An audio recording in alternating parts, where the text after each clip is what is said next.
La muy cordial bienvenida para todos los amigos de Radio Cristiandad a estos especiales junto al padre Juan Carlos Seriani en esta especie de déjà vu que comenzamos por segunda vez esta mañana. Padre Juan Carlos Seriani, bienvenido, muchas gracias por estar con nosotros. Bueno, dos veces. Dos veces, sí, bueno, dos veces, ¿qué va a ser? No hay mal que por bien no venga. Las cosas de la técnica, ¿no? Que también está manchada, ¿no? Dice el padre Castellani. La técnica. Ya venimos, ya vamos a llegar. Bueno, estamos haciendo un repaso para comenzar esta segunda y última parte del trabajo de los especiales de mayo 2012, referido a las 7 tubas. Entonces viene bien recapitular hasta dónde vamos, de modo tal de meter un poco a la gente que nos está escuchando en el tema. O sea que dentro del plan general del Apocalipsis habían comenzado a partir del capítulo 5 el objeto de las decisiones divinas, lo que se puede llamar la historia profética de la Iglesia, que va hasta el capítulo 22, versículo 5 de ese capítulo 22, desde el 5 hasta el 22. Y habíamos ya comenzado a ver las tribulaciones que vendrán, que son de 3 categorías, de 3 tipos. Aquellas que vendrán de parte de Dios, que son los 7 sellos, la que vendrá de parte de Jesús, obtenidas por sus santos, que son las 7 trompetas, y las que vendrán de parte del demonio, que son 7 cuadros, que no voy a desarrollar ahora para no perder tiempo. Dentro de las tribulaciones de parte de Jesús están justamente las trompetas, las tubas, con una preparación para las luchas formidables que vendrán. Luego, las 4 primeras trompetas, es decir, la granizada y fuego mezclados con sangre, el mar convertido en sangre, el meteorito o estrella ajenjo y el eclipse de 1/3 de los luceros. Y habíamos llegado ayer hasta allí. Entonces tenemos que ver entonces la introducción a la 5ª trompeta, que son los 3 ayes, y ya lanzarnos entonces, enfrascarnos en esa 5ª, 6ª y 7ª trompeta. Dice el texto sagrado: y vi y oí cómo volaba por medio del cielo un águila que decía con poderosa voz: ¡ay, ay, ay de los habitantes de la tierra, a causa de los toques de trompeta que faltan de los 3 ángeles que todavía han de tocar! Aquí se produce una interrupción que se puede notar también en los otros 3 septenarios antes de los últimos 3 miembros. Un águila vuela por el medio del cielo y amenaza. Es el aviso de que viene la Kali Yuga, el tiempo negro, la caída, lo propiamente parusíaco. Precipitación, periodos más cortos, ruptura entre las generaciones. Las 4 primeras plagas antes de los 3 ayes conciernen a la tierra verde, al mar, los ríos y los astros, es decir, propiamente a la Iglesia. Los 3 ayes postreros conciernen más bien al mundo, a los hombres que no tienen el signo de Dios en la frente, aunque también a la Iglesia en cuanto ella está en el mundo. Las 4 primeras plagas son parciales y las 3 últimas son universales. Esto lo destacamos ayer, es muy importante. Las 4 primeras hablan de 1/3 de lo que afectan. Lo que viene ya es del anticristo. Herejías totales en todo sentido, la guerra de los continentes, la parusía. A partir de la 4ª tuba, no una 1/3 parte, sino todo el mundo es afectado. Y las 3 restantes se convierten en 3 alaridos, los 3 ayes. Que los encontramos en el capítulo 9, versículo 1 y 12, que es lo que vamos a ver inmediatamente.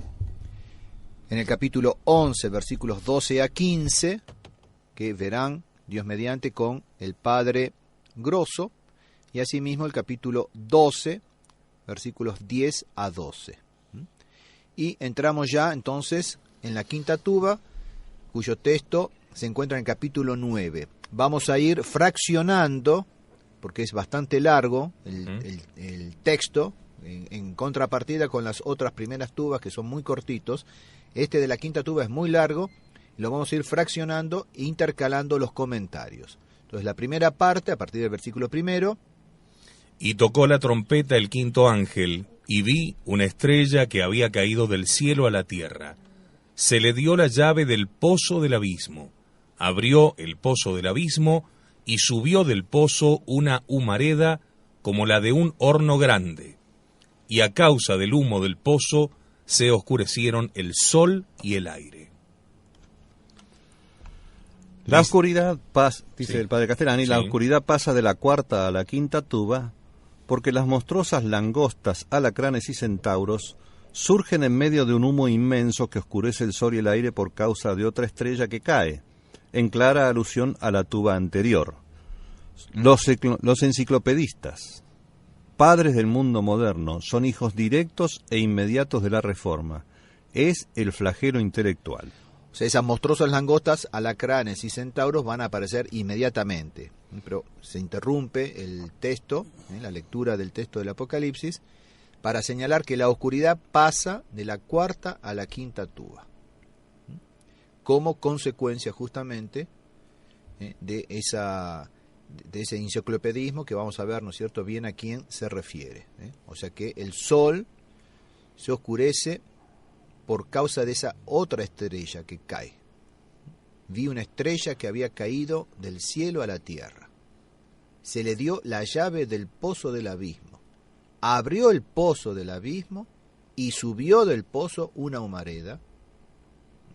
Y ese humo oscurece el sol y el aire. ¿Quién es esa estrella? El profeta explica el oscurecimiento del sol y de la luna, es decir, del conocimiento de Dios y de Cristo de la tuba anterior, por la caída de una estrella del cielo. Holzhauser dice que fue el emperador Valente, protector de los arrianos, y Eizaguirre opina más plausiblemente que fue Lutero. Bueno, ya vemos entre los comentadores, exégetas, una diferencia abismal. Hay 12, 13 siglos de diferencia. Evidentemente que Holzhauser no es creíble en esto. Y si no es creíble en esto, ¿por qué le vamos a seguir en todo lo otro también? Puede haber errores y graves, y no olvidemos que Holzhauser es el que está a la base de esa esperanza de un resurgimiento, de una restauración, etc. Y es el libro de cabecera prácticamente de todos aquellos que en la tradición analizan el Apocalipsis, estudian el Apocalipsis y no quieren saber nada con la interpretación del padre Castellani y de otros autores. Entonces, Holzhauser dice que es el emperador Valente, Eizaguirre dice que es Lutero, pero el padre Castellani dice que es Calvino, el teorizador teológico del protestantismo, al cual en gran parte debe la herejía su triunfo sobre un tercio de Occidente. Y yo decía que justamente hay que analizar, porque no solamente desde el punto de vista religioso, sino que ese aspecto religioso, ese fundamento religioso pasa a lo político y a lo económico, y nosotros sufrimos hoy, y no solamente en Sudamérica, sufrimos hoy el calvinismo que viene de Estados Unidos. Y entonces todo ese accionar político y económico de Estados Unidos tiene su fundamento en esta falsa religión calvinista. Especialmente en esa concepción de que la riqueza es señal de salvación, ¿no? Totalmente. Entonces sigue el texto sagrado. De la humareda salieron langostas sobre la tierra, y se les dio un poder semejante al que tienen los escorpiones de la tierra, y se les mandó que no causaran daño a la hierba de la tierra, ni a nada verde, ni a ningún árbol, sino solo a los hombres que no llevaran en la frente el sello de Dios. Se les dio poder no para matarlos, sino para atormentarlos durante 5 meses. El tormento que producen es como el del escorpión cuando pica a alguien. En aquellos días buscarán los hombres la muerte y no la encontrarán. Desearán morir y la muerte huirá de ellos. Bueno, este texto es hermoso. Sí. Es hermoso, y la explicación, el comentario del padre Castellani también. Sí. Está a la altura del texto. Entonces vamos a ver qué dice el padre Castellani a propósito de este hermoso texto del Apocalipsis. La quinta tuba son los llamados filósofos del siglo XVIII y de ahora, el enciclopedismo de los sedicentes filósofos, o sea, el naturalismo religioso que empezó por el deísmo y se prolonga en el actual modernismo, la peor herejía que haya existido, pues encierra en su fino fondo la adoración del hombre en lugar de Dios. Esto es la religión del anticristo.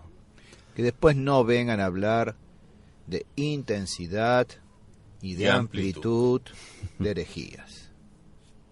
Exacto. Estamos viviendo esto, que comenzó en el siglo XVIII, llevó a la Revolución Francesa, se extendió durante todo el siglo estúpido XIX, y nosotros sufrimos hoy por hoy las consecuencias, como vamos a ver, como enseña magistralmente el padre Castellani. Sigue nuestro querido padre. Manuel Kant escribió su Tratado de la Religión dentro de los conceptos de la razón pura, diciendo que con esto por fin el hombre había llegado a su mayor edad. En realidad es sujetar a Dios bajo la razón del hombre y hacer a su pobre intelecto supremo y absoluto. Todo eso nació del protestantismo. 5 meses de años son 150 años. O sea, eso de años lo agrega el padre Castellani. Sí. El texto dice 5 meses. 5 meses. Pero como en otros tantos otros textos, así como 1000 años es un día, también aquí el padre hace notar que 5 meses de años son 150 años. ¿Y qué tiene que ver esos 150 años entonces? Él dice, de la Revolución Francesa a la Gran Guerra del 39, son justo 150 años del poderío de las langostas. El mundo de hoy sufre de la soledad del alma por obra de las langostas de la quinta tuba. El tormento que el veneno de esos sofistas brillantes, hábiles y perversos causó, dura hoy día y envenena a las masas descreídas del mundo actual con el veneno del pesimismo, hijo del ateísmo. Ellos propagaron, junto con la frivolidad intelectual, la angustia y la desesperación pagana. El pesimismo es inevitable, es forzoso en el hombre que está sine Deo in hoc mundo. Es decir, sin Dios en este mundo. Es exactamente la actitud del hombre que no da nada por la vida y sin embargo continúa viviendo, agobiado por el tedio de la vida o haciendo inútiles salidas frenéticas hacia el placer para aturdirse. Velocidad, alcohol, droga, música estridente en los boliches, sexo, televisión, internet. Repita la frase, por favor. Es exactamente la actitud del hombre que no da nada por la vida y sin embargo continúa viviendo, agobiado por el tedio de la vida o haciendo inútiles salidas frenéticas hacia el placer para aturdirse. Eso de frenético le cabe exactamente a la actitud del hombre de hoy, Los feligreses de la nada se fabrican fenomenales sonajeros con la ciencia, el progreso y la democracia y hacen ruido con ellos para aturdirse. Y aturdirnos. Sí. Ilusiones y diversiones no pueden nutrir al hombre mucho tiempo, pueden solo engañar, y la desesperanza acecha detrás cada vez más implacable. Estos pseudo doctores del mundo moderno, trompeteros del anticristo, eran hombres de reducidísimo intelecto, de tremenda imaginación y biológicamente robustos, y por lo tanto en la juventud eufóricos. Grandes poetas y detestables filósofos al servicio de la gran correntada del siglo, de la época enferma, adoradores vanamente esperanzados del paraíso en la tierra por las solas fuerzas del hombre, o sea, de lo que será la gran promesa del anticristo. Y ahí vemos que hasta los tradicionales están en esto de el paraíso en la tierra, el esplendor de la iglesia en la tierra por las solas fuerzas del hombre. Aunque bajo el signo de optimismo o de esperanza, y a quienes no aceptamos eso nos tildan de pesimistas y de desesperanzadores. Sí, y esta actitud de los que están en el acuerdismo es también una especie de diversión, ¿no? Que no será frenética o lo será tal vez, pero es una diversión. Es una negación de la realidad en todo caso. Y hay que distraerse. Claro. Entonces, grandes campañas, grandes cruzadas de rosario, de novenas al Espíritu Santo. No sé si va a aparecer ahora algún prior con una novena a San Expedito, no sé, al Gauchito Gil. a la de San Juan, ¿cómo se llama? La difunta Correa. La difunta Correa. No sé qué van a inventar. Ya no sé qué van a inventar, pobrecito. Sí, no, magnificar presuntos logros, ¿no? Claro. Todo va en la misma dirección. De todos modos, hay que ver muy bien que este tema de los enciclopedistas en estos 150 años llevan como corolario directamente a la Primera Guerra, ¿no? Por eso el término de 1789, Revolución Francesa, 1939, comienzo de la Segunda Guerra Mundial, que va a marcar un antes y un después, porque hemos visto que el desarrollo a posteriori de la Segunda Guerra Mundial es la que va a marcar, o sea, el periodo de posguerra, toda la debacle que hemos venido viviendo en este último tiempo. El otro día hacía referencia yo, no me acuerdo a quién, de ustedes o en otro lugar, al famoso discurso de Navidad, radio discurso del año 42 de Pío XII, que es la Carta Magna de la democracia cristiana, donde pone como solución del mundo que empieza justamente a surgir a partir de esos fines del año 42, todavía falta para que termine la guerra, pero hay un vuelco significativo a fines de ese año 42, y Pío XII comienza a preparar la reconstrucción y propone como fundamento, como base, la democracia. Ese documento, ese radiomensaje en Argentina, hasta por el padre Membiel fue criticado. Y los que saben que ese discurso estuvo escrito, elaborado por Montini, el futuro Pablo VI. Que va a llegar a la locura total, ¿no? Con este tema de la adoración al hombre. Pero ¿de dónde le viene? Justamente de Maritain, claro. Y Maritain lo recibe de Lamennais. Entonces no es casual todo esto. Y ahora, un Pío XII. Lean ese radiomensaje de Navidad del 42. Es espantoso. Y es Pío XII, 20 años antes de la inauguración del Concilio Vaticano II. Bueno, podemos también tomar en cuenta algunos años antes, bastantes, final del siglo XIX con León XIII. Y la aproximación también al tema de la democracia, ¿no? Sí. Que es criticable, pero totalmente. Basta leer ese libro, ¿no es cierto? La iglesia ocupada, para darnos cuenta los jalones. Cómo se fue ganando terreno. Entonces, en estos 50 años lo que ha ido pasando. En esos 150. ¿Sí? Además, esa euforia mezclada después con el nihilismo que va a aparecer, pero ese despegarse de lo religioso por parte de los grandes pensadores de ese momento, Diderot, D'Alembert, Voltaire, donde empiezan a acuñar la idea primero de la inexistencia del pecado original. El hombre bueno que lo hace malo a la sociedad con todos esos sofismas, Rousseau, todos esos sofismas y inclusive esa afrenta pública a la fe, como hacía Voltaire, ¿no? Iba a comulgar para burlarse junto con sus amigos y le llamaba el innombrable a Cristo.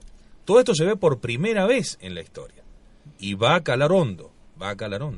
Todas estas sociedades nacidas bajo la lumbrera maligna de estos enciclopedistas nos ha relegado a la actual democracia.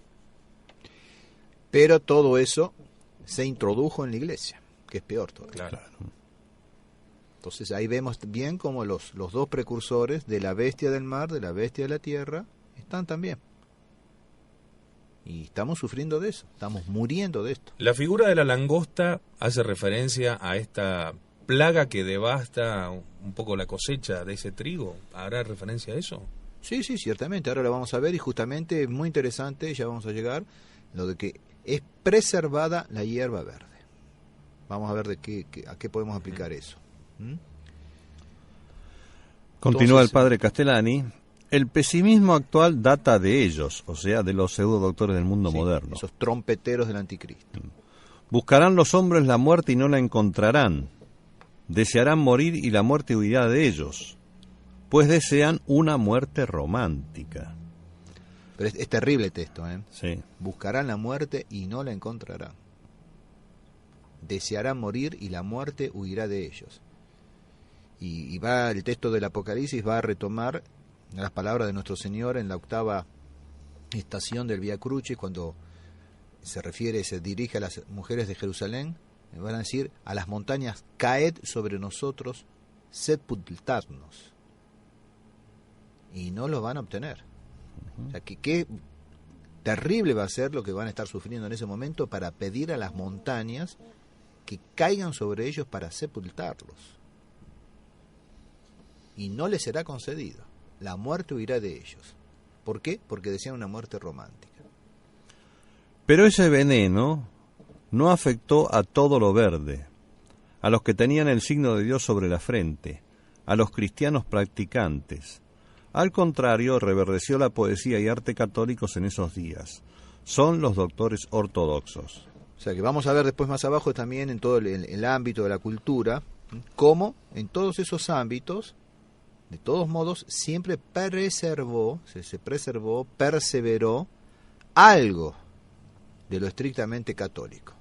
No se perdió todo. Cuando aparecen, por ejemplo, Chesterton, Belloc, von Hildebrand, Monseñor Fulton Eso Sheen. entre los escritores, ¿no es cierto? Sí, Pero sí. entre los estadistas tenemos un Gabriel García Moreno. Uh-huh. Eso es hierba verde. Si se quiere en nuestro país, un Juan Manuel de Rosas. Eso es hierba verde, que no fue afectada. En lo político, en lo religioso también, por supuesto, y después en las grandes líneas de la cultura, la pintura, la literatura sobre todo, pero también, así como están los trompeteros del anticristo que hacen adefesios desde el punto de vista arquitectónico, también hay arquitectos, ¿no es cierto?, que tienen una inspiración todavía de la cultura greco-romana católica, vehiculizada por el catolicismo. Y en contrapartida, trompeteros del anticristo, con Pablo VI y Juan Pablo II sobre todo, la inculturación, hasta en la liturgia. Entonces, pensemos el trabajo enorme que hicieron los misioneros, los religiosos que llegaron a estas tierras para cultivar justamente a los aborígenes y vehiculizarles, infundirles la cultura greco-romana. Hoy no, va a la iglesia y aprende de los brujos del África, de Oceanía, e incultura. Y esa cultura que no es cultura, es una cultura demoníaca, la mete dentro de la liturgia misma. Esa referencia a la hierba verde ya la vimos anteriormente en uno de las 3 primeras tubas. Uh-huh. Puede ser que haga referencia también a la gente común, porque en esas primeras tubas prendía como reguero de pólvora la herejía, aún en las clases sociales más bajas, Uh-huh. ¿no? Y por eso, inclusive lo vemos en la primera con Arrio, con la llegada hasta los bárbaros y con todo lo que eso convino. Más en este momento no, porque no es afectado la fe popular, llamémosle. O lo estrictamente natural. O lo estrictamente natural, exacto. Porque pegan las lumbreras. Es contra natura. Entonces hoy aquellos que se sorprenden, que todavía tienen la capacidad de sorprenderse y de rechazar todas estas leyes inicuas en nuestro país y en otros países, es hierba verde en principio. Claro. Que si no son católicos están llamados tal vez a conocer, o sea, que guardan, que conservan por lo menos lo natural, porque ya ni lo natural se conserva. A esto hemos llegado. Sí, sí. Vamos a ver, todavía falta, ¿no? Todavía falta. Sigue el texto de la Sagrada Escritura. Las langostas eran semejantes a caballos aparejados para la guerra, y sobre sus cabezas tenían como coronas que parecían de oro. Sus rostros eran como rostros humanos. Tenían cabellos como cabellos de mujer, y sus dientes eran como de león. Tenían corazas como corazas de hierro, y el ruido de sus alas como el estrépito de carros de muchos caballos que corren al combate. Tenían colas parecidas a las de los escorpiones, con aguijones, y en sus colas el poder de causar daño a los hombres durante 5 meses. Sigue el texto, es impresionante este texto de esta quinta trompeta. Y hay mucha tela para cortar, mucho jugo. Dice el padre Castellani: buen símbolo de la manga de sofistas que atormentó al mundo más de un siglo, validos de la llamada libertad de prensa, que es la patente del sofista, falsificador de la verdad, y constituye como las alas con que hacen estruendo y les dan esa movilidad, alcance, poder y lustre casi sobrehumanos con que describe el profeta a las fieras aves que salieron en medio de una gran humareda bajo el mando del ángel de la destrucción llamado Abadón o Apolión. La Revolución Francesa libertó al escritor, al artista y al filosofante de la férula de la religión y de la disciplina del poder civil. Durante este tiempo el sofista de talento ha sido en el mundo una especie de rey, una bestia alada de alcance inmenso con sus alas de papel impreso y una ruidosa máquina de guerra gracias al poder de la imprenta y del comercio editorial. El poder extraordinario que tuvieron iba acompañado de sus rostros como de hombre, razonable y sabio, así como de los meretricios femeninos de la gracia, la belleza de estilo, el brillo literario y la pornografía. Todo con una loriga de hierro, es decir, la impunidad, la fuerza, el poder de difundir por todo el mundo sus escritos en las mejores revistas y por las organizaciones mercantiles más potentes. Desde la Gran Guerra se acabó la libertad de prensa, que quedó encadenada ya no a Dios, a la verdad, al bien común, a la belleza, sino a los gobiernos y los consorcios capitalistas que se incautaron fuertemente del famoso cuarto poder y ahora está bajo el yugo vil de la propaganda. Estos periodistas que se creen gozar de la libertad de prensa saben perfectamente que en sus diarios, en sus radios, en sus revistas, no pueden publicar todo lo que quieren. Y hacen alaraca de su libertad de prensa, libertad de prensa, libertad de prensa, y no se dan cuenta que están prensando la libertad y les están prensando a ellos su libertad, que la quieren ejercer mal, ¿no es cierto? Pero ni siquiera ejerciéndola mal, claro, no les dejan publicar todo lo que ellos desearían publicar. Entonces se terminó, dice muy bien el padre Castellani, con la guerra, el término de la guerra en el 45, se acabó la libertad de prensa. La utilizaron hasta ese momento para destruir, y a partir de ese momento quedaron ellos prensados. Pero alegres y ponderándola permanentemente. Sí. Algunos se dan cuenta, tal vez, me imagino, que serán conscientes de que no son libres. Algunos. Pero están dominados por ese cuarto poder, está dominado bajo el yugo vil de la propaganda. Entonces, yo he tenido experiencias, ¿no es cierto?, de periodistas que me han hecho preguntas, me han hecho entrevistas, reportajes, y por supuesto, la mayoría de las cosas que yo dije en el reportaje no salió publicado. Claro. Y cosas que han salido publicadas han sido rectificadas. Por ejemplo, un reportaje que se me hizo para televisión en el año 88, para un noticiero, creo que era de Canal 11, la que me hizo era Lali Cobas. Y estaba ahí en el noticiero de Canal 11 que había un gordo con bigotes, no me acuerdo el que era el jefe del noticiero. Ajá. Al mediodía y a la tarde, tipo así, las 7 de la tarde, salió una versión donde yo quedaba con la última palabra y, por así decir, ganando. A la noche, a las 23, suprimieron la última parte y quedó Lali Cobas, ella, con la última palabra. Claro.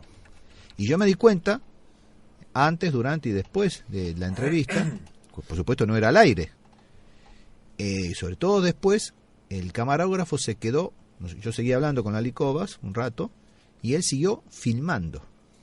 O sea que tenía más vídeo que audio. Sí. Para después hacer los empalmes como quieren ellos. Claro, pero eso no lo decidió usted, por supuesto, ni Lali Cobas. No, eso lo decidió el jefe de Lali Cobas. Claro. Que le habrán dicho, cortá acá porque salen perdiendo ustedes, no lo deje terminar el cura hablando. Cortá acá. Y Lali Cobas se sometió. Obvio. Entonces la libertad de prensa que tenía ella... De hecho, nadie trabaja hoy en la prensa a ese nivel que no concuerde plenamente con la idea rectora, ¿no? Y alguien habrá dicho, anda y preguntarle tal cosa sí, y tal cosa. Más allá de las preguntas capciosas y podridas que trajo ella en su cabeza, de hecho, hay más de una que le han dictado, ¿no es cierto? Preguntarle a un cura si lleva sotana, ya vienen mal dispuestos. Uh-huh. Si encima en el mismo diálogo se dan cuenta de que es una persona que piensa, o sea que es un cura que no es un un tonto, un mal preparado, no, ya, o sea, nos odian, padre. Sí, ya sé. La prensa del mundo, que mueve motores infernales, odia a la Iglesia de Cristo, la odia a muerte. ¿Quieren reírse? Bueno. Ese reportaje fue un viernes por la mañana y al poquito tiempo ya llegaba la hora del almuerzo y yo me quedé furioso me quedé. Sobre todo por las actitudes de esta mujer. Entonces, al rato suena el timbre y llega el padre Sánchez Abelenda, nuestro querido padre Sánchez Abelenda, y bueno, me conocía bastante, como decir, me conocía de pichón, ¿no? Entonces se dio cuenta que yo estaba alterado. Me dice, ¿qué te pasa, Juan Carlos? Él me tuteaba, ¿no? Digo, no, que vino Lali Cova, me hizo un reportaje, que esto, que el otro. No te preocupes, me dice, esa gorda fomenta la castidad. Claro, causa rechazo. Y bueno, y nos fuimos a comer tranquilos, contentos. Así es. Bueno, ahora, para matizar un poco, traigo a colación de esta explicación sobre la cuestión de estos sofistas, trompeteros del anticristo, una aplicación que podemos tomar del padre Julio Membiel. Entonces pasamos del padre Castellani a través del padre Sánchez Abelenda, ¿no es cierto?, que era discípulo del padre Membiel, y llegamos al padre Julio. Entonces, por supuesto está muy resumido, esto se los he dado creo en el año 2009 me parece, así como conferencia, usé parte de este texto del padre Membiel cuando hablamos de los diversos estamentos de la cultura, los ámbitos de la cultura. Entonces, vale la pena ver cómo justamente esto que el padre Membiel establece bien el orden, la jerarquía entre esos diversos ámbitos de la cultura, cómo ha sido subvertido, ha sido pervertido. Decía el querido padre Membiel también, Dios constituye el principio del perfeccionamiento esencial del hombre. El hombre se perfecciona, adquiere acrecentamiento de su ser en cuanto hombre, cuando progresa en ese camino de la posesión de Dios. Cuando se aparta de Dios, podrá así adquirir perfecciones accidentales. El hombre fuera de Dios puede progresar en las técnicas y en las ciencias. Pero entonces ese progreso no es del hombre en cuanto hombre. Antes bien, sucederá que esos perfeccionamientos accidentales, no ordenados a la perfección esencial del hombre, le han de disponer para acelerar un proceso de alejamiento de Dios y por lo mismo de regresión y abyección. Este principio regulador establece una jerarquía en todas las actividades humanas.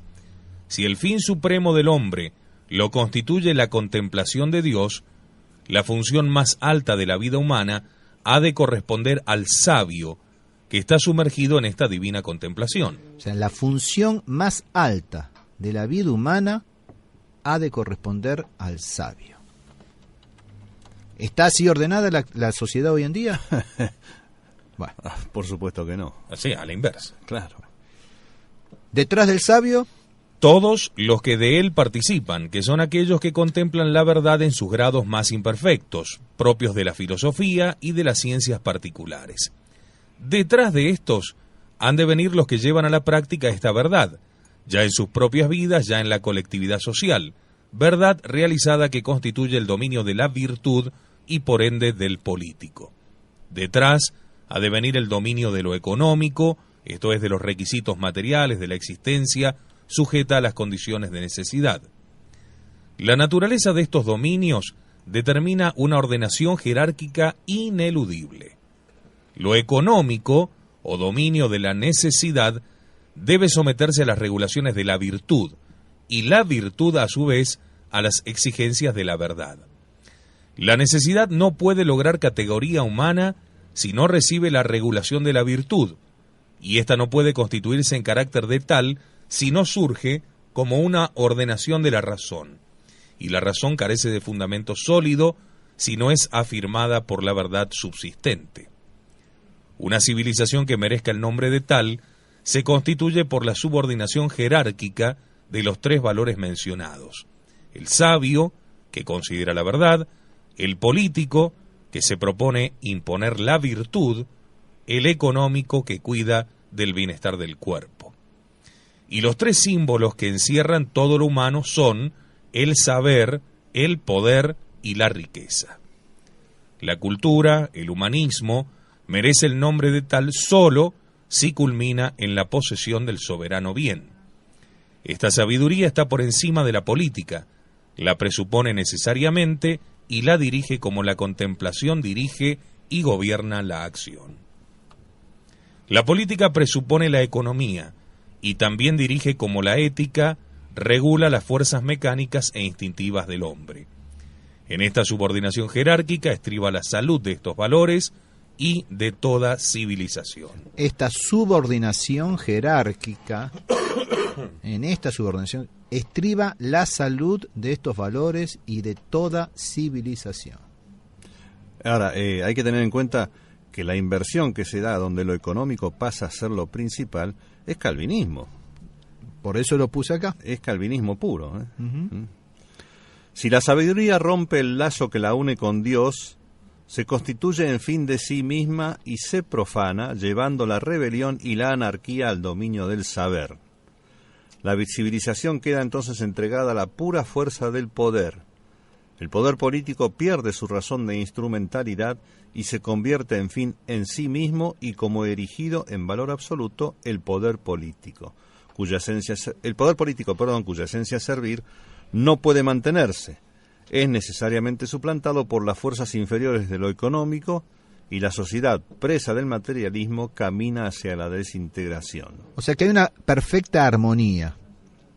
Cuando lo superior deja de servir a Dios en la sociedad o en el hombre, la armonía se rompe.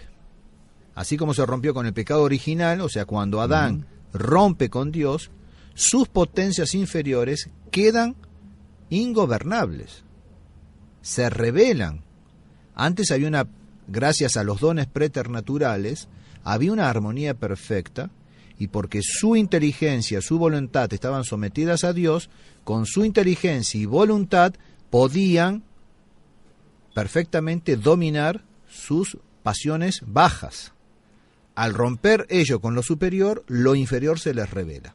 Y pasa exactamente lo mismo en la sociedad. Pero se les revela y además pasa a gobernar a lo superior. Es una inversión absoluta. Total. Si la verdad no logra mantener el centro de la unidad en el conjunto social, pronto se constituirá otro principio de unidad que será el poder, o el dinero, o el placer, o el trabajo. Pero esa sociedad descentrada de su verdadero fin quedará a merced de rebeliones profundas que acabarán por fragmentarla y disolverla en un proceso sin fin de anarquía y tiranía. Los pilares fundamentales de una civilización son Dios, luego el sacerdocio, que encarna los valores religiosos, luego el saber, con sus valores sapienciales, el poder, con sus valores morales o éticos, la riqueza con los valores meramente económicos, y por último la materia con sus valores biológicos. Y ahí estamos hoy, a nivel de la materia, con valores, y yo diría que ya ni siquiera son valores biológicos, glándulas. Sí, exactamente. Glándulas. Ahora, en esta jerarquización, cada uno de estos pilares tiene sus valores, o sea, en esa ordenación son valores. Lo biológico es un valor e importantísimo. Hoy ya es, como usted dijo, meramente glandular y es lo que gobierna el mundo. Son glándulas con patas que andan paseando por ahí. Cuando una civilización sustituye, intercambia o invierte estos valores, se degrada en mayor o menor medida en proporción a la sustitución, intercambio o inversión. Es decir, que hemos tenido una civilización teocrática. Ha existido civilizaciones en que los valores sapienciales primaban en gran medida, más o menos vinculadas con lo divino, pero sobre todo eran los valores sapienciales. Ha habido civilizaciones en lo que primó fue el poder, con valores morales o éticos, más o menos, ¿no es cierto? Pero bueno. Sí, inventados a designio para justificar la imposición del poder, ¿no? Hemos conocido una sociedad en la cual lo que gobierna es la riqueza, los valores meramente económicos, y hoy estamos a nivel puramente de la materia, donde lo económico, donde lo moral, donde lo sapiencial, donde lo religioso está al servicio de las glándulas. Y por eso, a partir de esos valores biológicos distorsionados, enaltecidos, es que se dicta todo lo demás. Uh-huh. Y hay para todos los gustos, para todas las religiones, porque tienen los boliches del viernes, claro, tienen los boliches del sábado, tienen los boliches a primera hora del domingo para cumplir con el precepto dominical. El domingo a primera hora. Y a nivel glandular. Y son esas glándulas saltando en los boliches, llenos de opio, de alcohol, de pasiones. Eso es la sociedad actual, con la cual será más fácil trabajar dentro de la próxima generación, porque no habrán conocido ni al Concilio Vaticano II, claro, ni a los Beatles. Claro. Ánimo todavía, vamos todavía, que vamos, va a ser posible. No, la inversión es total. Yo estaba mirando de vuelta la escala, sí, ¿no? Dios, los valores religiosos, los valores sapienciales, valores morales, económicos y biológicos. Hoy está todos patas para arriba. Es más, ni siquiera a Dios se lo ha relegado al último lugar. Se lo ha sacado. No, se ha endiosado al hombre. Endiosado al hombre. Y la noción de Dios que prevalece es una noción puramente interior, alejada de toda verdad. Sí. Es el Dios que a mí me cabe, ¿no? Y ahí, bueno, vemos también el triunfo del protestantismo en eso. Y del modernismo hoy en día, sí, con todas sus diferentes pantallas, desde el sonríe, Dios te ama, desde colores, etcétera. Y bueno, por eso quise traer este texto del padre Membiel, que me parecía muy bueno y apropiado, para también, bueno, matizar un poco, pero me parecía fundamental en esta explicación que estamos haciendo de la quinta trompeta. Pero no terminó la quinta trompeta. Sí, sigue el texto. Sí. Ya llegamos al final de la quinta, vamos. Tienen sobre sí como rey al ángel del abismo, cuyo nombre en hebreo es Abadón y en griego Apolión. El primer ay ha pasado, mira que detrás vienen todavía otros 2 ayes. Menos mal que nos avisa el texto, ¿no? Sí. Pero vean que es una forma de desanimar. Claro, estamos pésimos, pero todavía quedan 2 años. O sea, no, pero es una forma de desanimar, dirían los feleístas. ¿Cómo le va a decir el texto? Después de toda esta descripción, todavía faltan 2 más. Sí. Bueno. Los 2 nombres... Fíjense, ¿no es cierto? Eso es importante. Los 2 nombres... Los 2 nombres que pone San Juan en hebreo y griego significan el destructor o exterminador. La dirección de estos destructores es demoníaca. Se dirige directamente contra Jesucristo y su iglesia. Habrán leído ustedes, yo creo que ya pasó un poco de moda, pero hace unos cuantos años atrás, a fines de los 90, comienzos del año 2000, los graffiti que escribían creo que en inglés, ¿no es cierto? Terminator o algo por el estilo, que es justamente destructor, exterminador, incluso creo que hubo películas, ¿no es cierto? Una serie de películas. Bueno, y yo he señalado muchas veces que estos imbéciles, porque no tienen otro calificativo, se creen que ellos escriben o hacen lo que está en el Apocalipsis. Como el que está pasando por la calle, venden verdura. Escucha, señora, están vendiendo verdura para los zanahorias. Entonces, estos imbéciles se creen que ellos escriben en las paredes con graffiti o hacen películas o canciones con lo que encuentran en el Apocalipsis. Y no, en el Apocalipsis está escrito lo que los imbéciles del siglo XX y XXI van a hacer y escribir. Ahora, es increíble que no se den cuenta que esta destrucción también se va a dirigir contra ellos. El demonio no eso busca... viene después, ya vamos a llegar al capítulo 17, 18, no se preocupe. Ya y ahí vendrá el pedido, caed sobre nosotros. En el mismo pecado está el castigo. Sigan pecando. Entonces esos 2 nombres significan... El destructor o exterminador. La dirección de estos destructores es demoníaca, se dirige directamente contra Jesucristo y su iglesia. Ellos abren la puerta a la exterminación masiva que aparece en la historia con las grandes guerras actuales, comenzando con las guerras de la Revolución y las napoleónicas. Hay algo de trágico en esta simple exhortación. Los exegetas modernos ven en estas tubas netamente herejías, aunque varíen en su designación. Esto lo habíamos dicho ayer, ¿Sí? pero el padre Castellani lo señala en este momento. O sea que en todas las trompetas ven netamente herejías, aunque varíen en su designación. Esto es lo que habíamos dicho ayer. No todos le atribuyen la herejía de Arrio, la herejía del cisma de Oriente, etcétera. Mahoma. Bien. Con razón, pues patentemente forman una cadena que termina en el anticristo. Son sucesos de mal agüero y no de buen auspicio, y no se pueden entender en literal crudo.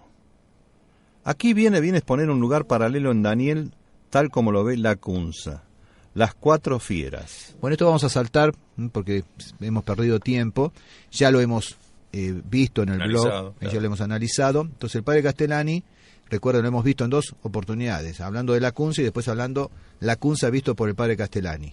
De todos modos, el texto va a aparecer en el blog, pero saltamos. Entonces el padre Castellani en este momento dice, bueno, viene bien en este lugar, en este preciso lugar, hacer el comentario, traer el comentario del padre Lacunza sobre las 4 fieras que viera el profeta Daniel.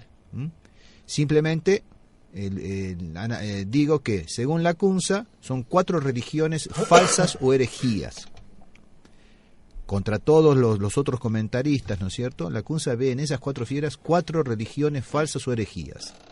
Y en ellas ve el paganismo, el islamismo, la protesta luterana y el filosofismo actual. Más o menos es lo que hemos visto en el comentario del padre Castellani. Entonces es bastante largo el texto del padre Lacunza. Aconsejo a los que están escuchando, cuando aparezca en el blog, si no lo han leído ya, lean este comentario. Lean este comentario del padre Lacunza. Entonces seguimos después de este texto.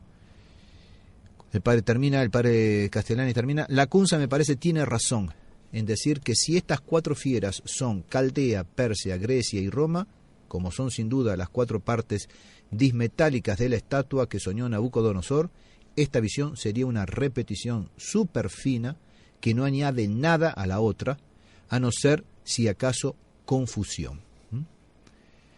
Otra razón es que la visión de la estatua desemboca en la primera venida de Cristo y fundación de la iglesia, mas esta de las fieras termina evidentemente en la segunda venida y en el anticristo.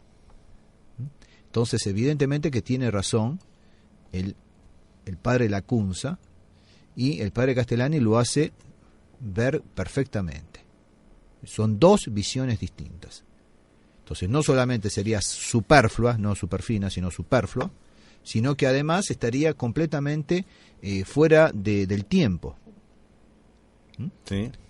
Finalmente, Lacunza señala que para un profeta las religiones son cosas más vivientes que los reinos políticos, por lo cual las figuras como vivientes, animales, y a los reinos como inanimados, metales, les cuadra bien.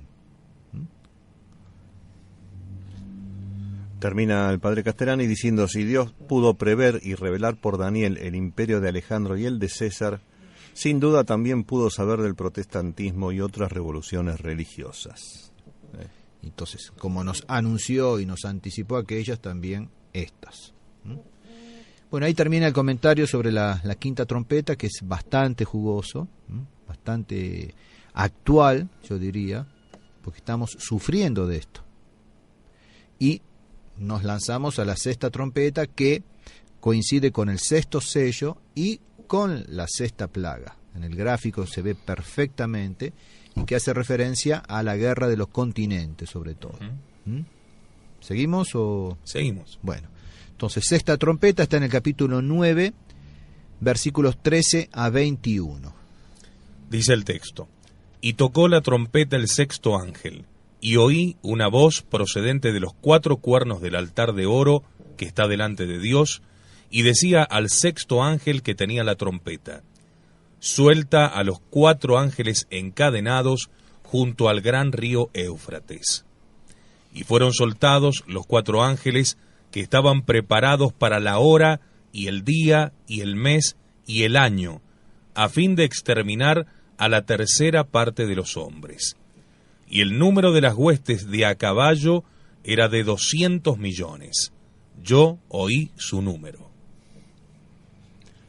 La sexta tuba, Comenta el padre Castellani, entonces. la sexta tuba es la guerra de los continentes, repetida más adelante en la sexta copa de la ira de Dios. Es el segundo ay, después de la intercalación que separa como siempre las unidades sexta y séptima de cada serie. Sigue en capítulo 11, versículos 13 y 14. Interesante eso, cómo salta, ¿no es cierto? Ujú. El capítulo 9 va a venir la intercalación de visiones consoladoras y después retoma en el versículo 13 y 14 del capítulo 11. Por eso insisto, no hay que leer o tratar de estudiar el Apocalipsis por capítulos. Uno pierde. Entonces sirve, digamos, para, hoy por hoy, como ya es que está dividido, para que nosotros nos orientemos y encontremos los textos. Pero no pretendan estudiarlos o encontrarle una razón de ser capítulo por capítulo, porque nos perdemos. Bien. Los 4 ángeles atados más allá del Éufrates son 4 reyes o reinos de Oriente, como dice después el profeta, capítulo 16, versículo 12, que dice: el sexto derramó su copa sobre el gran río Éufrates, y sus aguas se secaron para preparar el camino a los reyes de Oriente. Eso lo veremos cuando estudiemos las plagas, es decir, las copas, las fialas, como dice el padre Castellani. Straubing hace notar acá que los ángeles encadenados, por supuesto, no pueden ser ángeles buenos si no estarían encadenados. Ujú. Los identifica como demonios, pero seguramente son los inspiradores de estos reinos orientales que van a avanzar sobre el occidente. El ejército de 200 millones de hombres es tal que no se vio nunca en la antigüedad. El de Jerjes, invasor de Grecia, tenía 1 millón de hombres. De tal modo, los intérpretes antiguos tuvieron este número por inconcebible. Hoy se ha vuelto posible. Un ejército de 200 millones de unidades blindadas, la sola China puede suministrarlo. Nada digamos si son 4 reinos asiáticos: China, India, Persia y Rusia o Japón, como sospecha Soloviev. Hay una cosa interesante, habla de 200 millones de huestes a caballo, Ujú. y a los carros de combate se le llama caballería mecanizada. Ujú. Sí, sí. O sea que bien dice el padre Castellani, 200 millones de unidades blindadas. Que también han quedado Han quedado en perimidos. parte Sí. perimidas, pero bueno, de todos modos están... O están en la Primera están- Guerra Mundial todavía. ¿Qué hay otra? Sigue el texto sagrado. En la visión miré los caballos y a sus jinetes. Tenían corazas como de fuego y de jacinto y de azufre.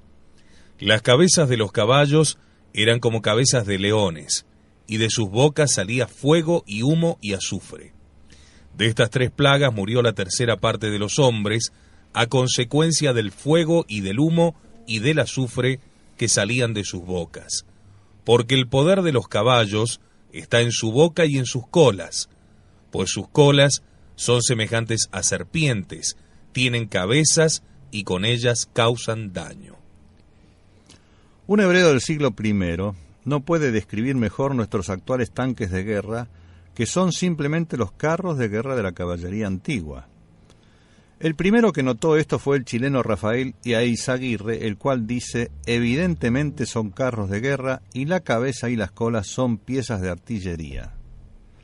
La cabeza y la cola son piezas de artillería. Es la guerra moderna con sus maravillas nefastas de máquinas de guerra, artillería y gases. Guerra en la cual entra el Oriente, mantenido hasta ahora más allá de una barrera. Es la guerra universal. Sigue el texto sagrado. Pero los demás hombres, los que no fueron muertos por estas plagas, no se arrepintieron de las obras de sus manos, y no cesaron de adorar a los demonios y a los ídolos de oro y de plata y de bronce y de piedra y de madera, que no pueden ver, ni oír, ni caminar. Ni se arrepintieron de sus homicidios, ni de sus hechicerías, ni de sus fornicaciones, ni de sus latrocinios. Es terrible ese texto, ¿eh? Sí. Porque ni siquiera esos castigos los convierte. Terrible. Y lo vemos nosotros, hemos sido testigos, ¿no es cierto? Después de un terremoto, después de un maremoto, por un instante, ¿no es cierto?, se ponen a rezar, qué sé yo, se hacen buenitos. No, además lo utilizan para repotenciar sus vicios, porque después de la calamidad hay que volver a divertirse, a entretenerse, hay que volver a buscar los valores que hemos perdido. Y ahí estamos nosotros, ¿no? Hijos de la posguerra, Uh-huh. nenes mimados. Sí. No voy a hacerle sufrir a mi hijo lo que sufrí yo. Claro. Y así están. Es de notar que aquí el carácter de este castigo, de este ay, no conviene solo a los malos, ¿No? porque esa tercera parte que muere, ¿no?, que se describe aquí como objeto del avance de esta guerra, no implica que ese cuarto que queda vivo sean de los buenos. No tiene carácter purgativo este ay, sino que aún los que quedan siguen siendo malos. Sí. Y más malos, son peores.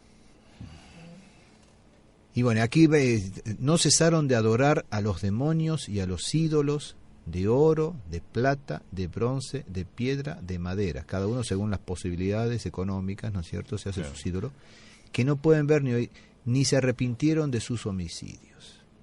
Siguieron adorando la obra de sus manos. Comenta el padre Castellani, el pecado máximo del mundo moderno es la idolatría. Es obvio que el mundo de hoy es idólatra. Muchos hombres adoran estatuas de Júpiter, de Venus, de Buda, o las horrendas máscaras del Tíbet, o sus sustitutos. Pero la mayoría adora la obra de sus manos, la técnica, el progreso, la ciencia, el arte, el poder, el Estado, la raza, la democracia, la patria, el dinero y la Torre de Babel, en quienes ponen la confianza que solo Dios merece. De allí se siguen innúmeros pecados y toda clase de vicios. Dos grandes guerras no han escarmentado a esta humanidad idólatra, respetadora de los demonios. Más bien parece al contrario. Y el dios de la violencia, Maosín, que según el profeta Daniel el anticristo venerará, hoy día recibe el culto de los ingentes armamentos y municiones. Que en su gran mayoría esas guerras son económicas, ya lo hemos visto. O sea que cuando el quemar la cosecha o arrojarla a las acequias no es suficiente, pues provoquemos esa gran destrucción masiva de cosechas para justamente empobrecer más y tener más dominado. Uh-huh. Y hoy lamentablemente también muchas de esas guerras son con la finalidad del narcotráfico. Uh-huh. Para esclavizar aún más a la pobre humanidad. El padre Castellani se pregunta, ¿será evitada la Gran Guerra Tercera? Algunos intérpretes leen que San Juan habla de la preparación de esa guerra, no de su consumación. Roberto Hugo Benson, siguiendo el comentario del Apocalipsis de su padre, el arzobispo anglicano de Canterbury, E.W. Benson, pone en su gran novela Señor del Mundo que la gran guerra con el Oriente será evitada justamente por el Anticristo, Juliano Felsenburg en la novela de Benson, que por esa proeza diplomática se convierte en presidente de Europa y emperador del mundo entero, menos la Argentina. Un comentario rarísimo del padre Castellani, ¿no? Especialísimo. Recuerdo haber leído... de Benson. Usted sabe que cuando yo leí el libro de Benson traducido por Castellani, porque él dice que lo tradujo porque las traducciones que había encontrado eran malísimas, entonces él se ocupó de traducirlo. Y en una parte, cuando habla de que los obispados fieles se empiezan a comunicar entre ellos por la cuestión del papado que estaba vacante, dónde sale, qué sé yo, nombra a varios obispados, por ejemplo, de las islas Filipinas, de Oklahoma, y dice el obispado de San Luis en la Argentina. Uh-huh. Y lo dice en una época que ese obispado no existía. era todavía el arzobispado o obispado de Cuyo, que incluía las 3 provincias, Mendoza, San Juan y San Luis. Es notable esta precisión, que por eso yo quería comprobar si también en el original de Benson hablaba de San Luis en Argentina. No pude conseguir nunca el original en inglés, ¿no? Porque me llamaba la atención esa Hay que pedírselo a Monseñor Williamson. Ya te voy a pasar el correo. Bueno, está bien. Sí, o el teléfono. O el teléfono, no hay problema. Decirle que habla de parte mía. ¿Pero usted le quiere preguntar eso o quiere que él venga para instalarse en San Luis? Bueno, ya que hacemos una llamada, aprovechemos. Porque yo ahí ya el café, ¿No viene más? El café ya se va a hacer tan malo que no vengo más. ¿eh? Bueno, es para que nos mande el libro. Entonces podemos tener esperanzas cifradas en Monseñor Martínez. Claro, sí. Es notable. ¿Porque cosecha buen café? No, porque es el obispado de San Luis el que menciona. Entiendo. ¿Eh? No, yo creí que era por el café. Y usted me decía que esta mención de la Argentina también la hacía de San Luis, Hugo Guas en Juana Tabor. En Juana Tabor. También pone la Argentina como un lugar que se preserva. Si no me equivoco, está en el capítulo 6, me parece. 6 o 7. Es notable esta cuestión, ¿eh? Bueno, pero sigue diciendo el padre Castellani, pero lo malo para esta optimista opinión es que San Juan taxativamente dice que fueron muertos 1/3 de los hombres, que si son de todo el mundo o del enorme ejército solamente no lo sé, pues no lo dice. Sin embargo, para salvar al pobre mundo de hoy de una tercera gran guerra, como es nuestro pío deseo y el de Kennedy... Kissinger, ¿no? Kissinger. Que Kennedy fue asesinado, pero Kissinger, vivito y coleando todavía, es asesor de Benedicto XVI. No sé si tendrá algunos contactos con Maximiliano, pero entre ellos se entienden. Sí. Entonces tendrán píos deseos también ellos. Sí, píos décimos. Son de décima. Digamos que esta sexta tuba pudiera quizás interpretarse de las 2 guerras mundiales que yo he visto, dice el padre, y tras de las cuales ciertamente la humanidad no ha hecho penitencia. Que en la segunda de ellas, el número de los combatientes, incluidos los obreros de las fábricas de armas expuestos a los bombardeos, fue más o menos de 200 millones. Y que la muerte de 1/3 de los hombres podría entenderse tal vez de los soldados solamente. No me convence mucho, dice el padre Castellani, pero allá va por lo que valga. Está bien. Sí, a nosotros tampoco. El tiempo ha pasado. La séptima tuba es, como de costumbre, la consumación, pero está en el capítulo 11, versículo 15. El profeta suspende hasta entonces el sonar de la tuba con 3 visiones: la del ángel con voz de león, con el librito abierto y devorado, la de la medición del templo y la de los 2 testigos. Bueno, la primera la tenemos que ver hoy todavía, si llegamos, el librito abierto y devorado, y Dios mediante, en junio veremos la medición del templo, nada más y nada menos, y la de los 2 testigos. O sea que con esas, vean cómo justamente intercala aquí. La misericordia de Dios no se detiene ante el orgullo insensato e impenitente de los hombres. Tiene lugar ahora la visión del librito abierto, para distinguirlo del libro sellado, de los 7 sellos, y para significar que todo el mundo puede leerlo y comprenderlo, si los capitostes de la fraternidad se lo permiten. Claro. Porque es libro prohibido. No, y de la pseudo iglesia. No, pero eso oficial, no me importa, eso no me importa a mí.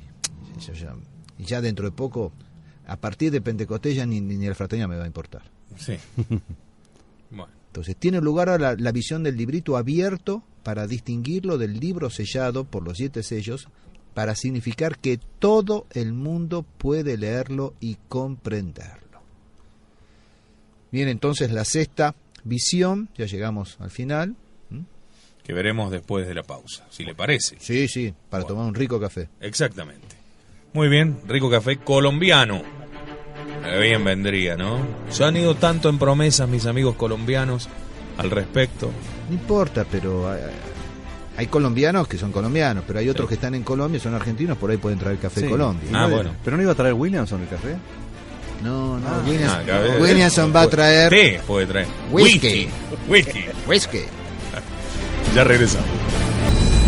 Muy bien, aquí estamos de retorno en este tramo final ya de los especiales de Radio Cristiandad junto al padre Juan Carlos Seriani, correspondiente a este mes de mayo del año del Señor 2012. Estamos por entrar en la sexta visión, en el trabajo, ¿no?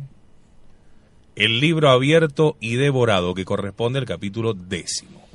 Y dice el texto: y vi a otro ángel poderoso que descendía del cielo, envuelto en una nube, con el arco iris sobre su cabeza. Su rostro era como el sol y sus pies como columnas de fuego. Tenía en su mano un librito abierto y puso su pie derecho sobre el mar y el izquierdo sobre la tierra. Y clamó con gran voz, como un león que ruge. Y cuando hubo clamado, los 7 truenos levantaron sus voces.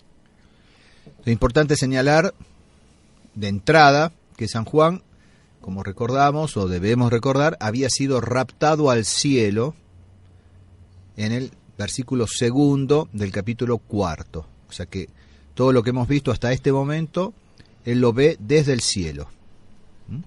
Después de la visión de las cartas a las 7 iglesias, que se termina en el capítulo 3, al final del capítulo 3, a partir del versículo 2 del capítulo 4, es raptado al cielo y desde ahí tiene sus visiones. Desde este momento, capítulo 10, está de nuevo en la tierra. Sigue el padre Castellani con sus explicaciones.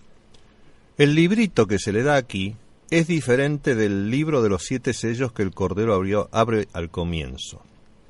El librito es el mismo Apocalipsis terrenal. El otro libro celeste son los planes de Dios sobre el mundo y la manifestación de su presciencia y providencia. De modo que el libro es la causa de las visiones del profeta y el librito es su expresión terrena. Entonces, la visión del libro, las causas de las visiones, tiene lugar en el cielo. Y la visión del librito, que es la expresión terrena de ese libro, evidentemente que lo ve desde la tierra, es lógico. Y por eso esa diferencia, ¿no? Como si tuviera una importancia secundaria, el librito es consecuencia del gran libro. Hemos dicho que el librito abierto se distingue del libro sellado por los 7 sellos y significa que todo el mundo puede leerlo y comprenderlo, salvo que la fraternidad lo prohíba. Los 7 truenos son las tubas, cuyas 6 primeras han sido ya descritas. San Juan recapitula antes de la 7ª. El ángel que manda a los otros 7 puede ser el espíritu que preside la tierra y la historia del hombre, tal vez San Gabriel, fortaleza de Dios. La tierra firme y el mar son en la escritura el universo religioso y el universo mundano. Dice que los 7 truenos levantaron sus voces. Hay aquí como una especie de insistencia o de redundancia que hay que destacar. A la voz de Dios, de incomparable consistencia, opone San Juan las voces personales, sonoras, pero huecas, de los 7 truenos. Esto no es del padre Castellani, es de Geslam. Entonces, Geslam dicen que los 7 truenos levantaron sus voces. Y hay como una especie de insistencia o de redundancia que hay que destacar. A la voz de Dios, de incomparable consistencia, opone San Juan las voces personales, sonoras pero huecas, de estos 7 truenos.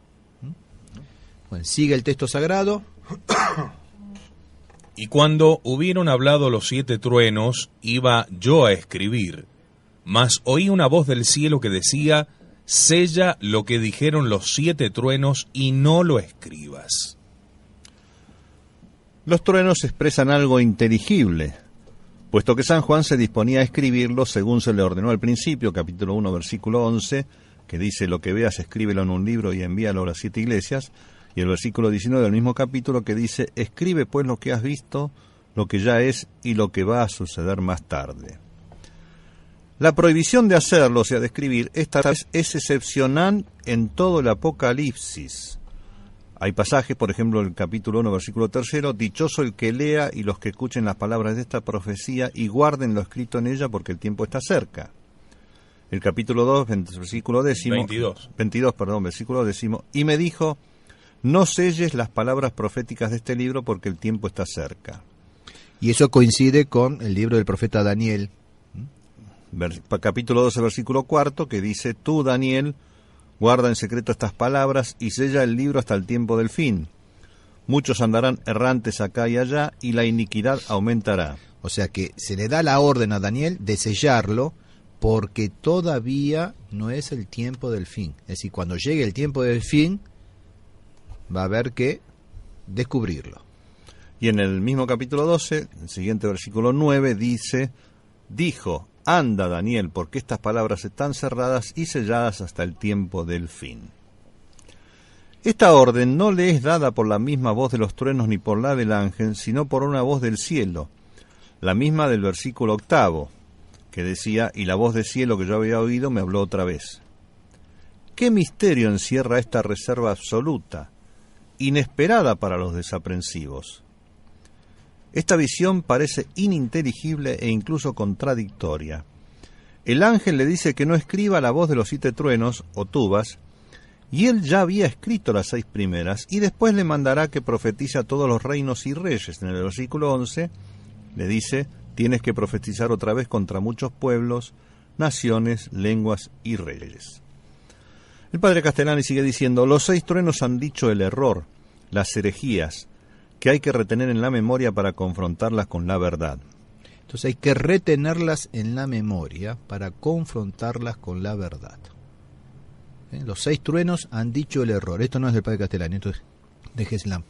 Los 6 truenos han dicho el error, las herejías, que hay que retener en la memoria para confrontarlas con la verdad.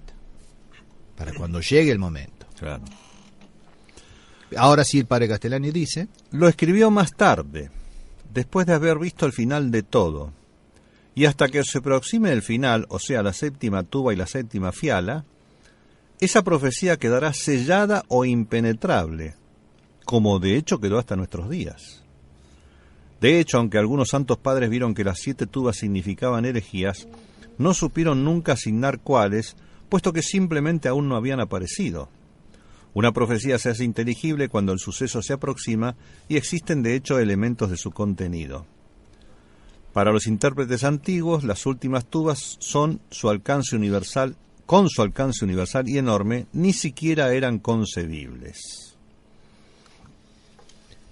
Sigue diciendo el texto: entonces el ángel que yo había visto de pie sobre el mar y sobre la tierra, alzó su mano derecha hacia el cielo y juró por aquel que vive por los siglos de los siglos, que creó el cielo y cuanto hay en él, y la tierra y cuanto hay en ella, y el mar y cuanto hay en él, que ya no habrá más tiempo, sino que en los días de la voz del 7º ángel, cuando él vaya a tocar la trompeta, el misterio de Dios quedará consumado según la buena nueva que él anunció a sus siervos los profetas.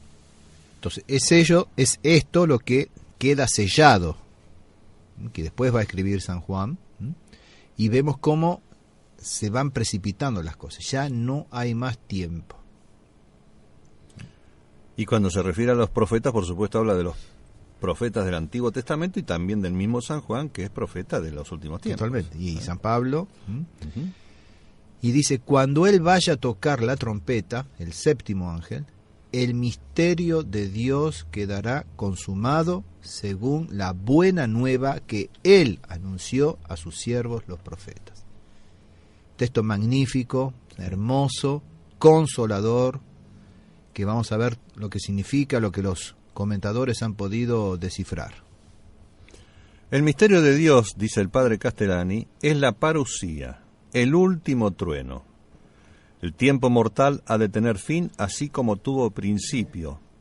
Otra clase de tiempo, o evo, vige para los inmortales, el cual no es regido por la revolución de la tierra y los astros. No habrá más tiempo, o sea, más plazo, pues va a terminar la presente dispensación temporal y a cumplirse los anuncios escatológicos de los profetas. El misterio de Dios quedará consumado. El momento de la consumación será marcado por la 7ª trompeta, el tercer ay del capítulo 11, versículos 15 a 19, que introduce todo el período final. Este periodo será el advenimiento efectivo y reconocido de la soberanía divina. Satanás y sus agentes serán destruidos. Plan grandioso llamado, en razón de su carácter secreto, el misterio de Dios, el conjunto de su plan relativo al futuro de su iglesia y del mundo. Se halla en Efesios 1, 9, 11 y Colosenses 2, 2, la misma expresión y concepción.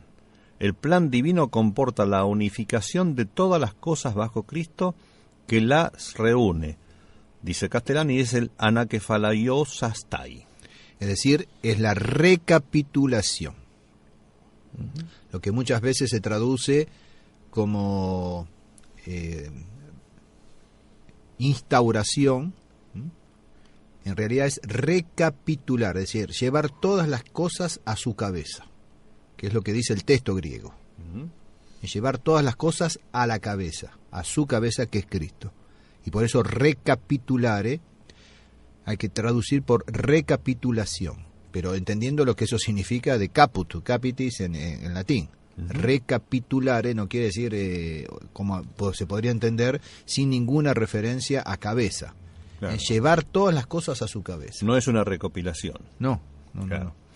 Y es interesante esto que él habla de plan grandioso, llamado al misterio de Dios en razón de su carácter secreto. Pero a pesar de eso, da la pauta de que va a ser según la buena nueva. Es tremendamente esperanzador este pasaje. En ese pasaje de Efesios 1, capítulo 1, versículo 7 a 10, San Pablo dice: recapitulare omnia in Cristo, que in celis et que in terra. Recapitular, llevar todas las cosas a Cristo, tanto las del cielo como las de la tierra. Entonces es distinto de ese omnia instaurare in Cristo, que se instaurar todas las cosas en Cristo. Es mucho más fuerte ese recapitular. Y yo me acuerdo muy bien cómo Monseñor Lefebvre, tan adepto a ese pensamiento de Cristo Rey y de ese instaurar todas las cosas en Cristo, que fue el programa de San Pío X, sin embargo hacía esta aclaración, diciendo es mucho más fuerte ese recapitular que ese instaurar. Y en Colosenses dice: para que sus corazones reciban ánimo y unidos íntimamente en el amor, alcancen en toda su riqueza la plena inteligencia y perfecto conocimiento del misterio de Dios. Ese misterio de Dios, esa recapitulación. Sobre esto, que San Pablo llama por antonomasia el misterio, se puede ver, hay varias citas, yo las pongo, pero no las vamos a leer ahora, pero se puede ver San Mateo, capítulo 24, versículo 14, Epístola a los Romanos 16, 25, 27, Efesios 3, 1, 3, Colosenses 1, 24, 27, Primera San Pedro 1, 10, 12, Hechos de los Apóstoles 3, 20, 21, Hechos 15, 14 y siguientes, etcétera. Todos estos textos de todas maneras van a salir. Sí, están escritos y yo los puse para que no tengan que estar yéndolos a buscar. He puesto el texto, pero en definitiva hablan de la misma cosa, de esa recapitulación, de ese misterio de Dios, que es la recapitulación de todas las cosas en nuestro Señor. Además, la idea de instauración da como una idea de algo nuevo, instaurar todo en Cristo, y recapitulación da la idea de volver a devolver el lugar que Cristo tiene, ¿no? Y por eso yo insisto mucho esa restauración, si quieren utilizar la palabra, restauración de todas las cosas en Cristo y por Cristo. Porque San Pablo lo dice, que vendrá nuestro Señor, en definitiva, a vencer a la muerte con la resurrección después al final, y entregar su reino a su Padre.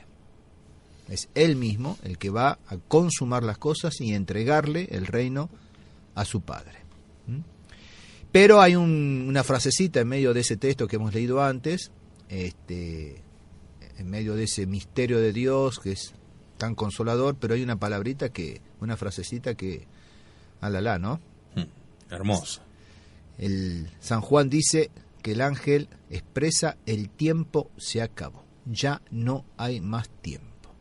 Y el padre Castellani dice: hay mucha miga para el filósofo en esta frase del ángel.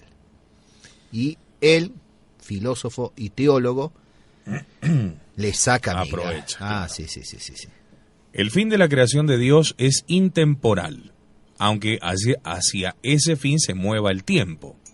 El término y el fin del mundo no coinciden omnímodamente, pues es sabido que un movimiento puede llegar a su término sin alcanzar su fin, simplemente puede fracasar. El término de la historia será una catástrofe, pero el objetivo divino de la historia será alcanzado en una metahistoria que no será una nueva creación, sino una transposición, pues nuevos cielos y nueva tierra significa renovadas todas las cosas de acuerdo a su prístino patrón divino. O sea, esa recapitulación, justamente.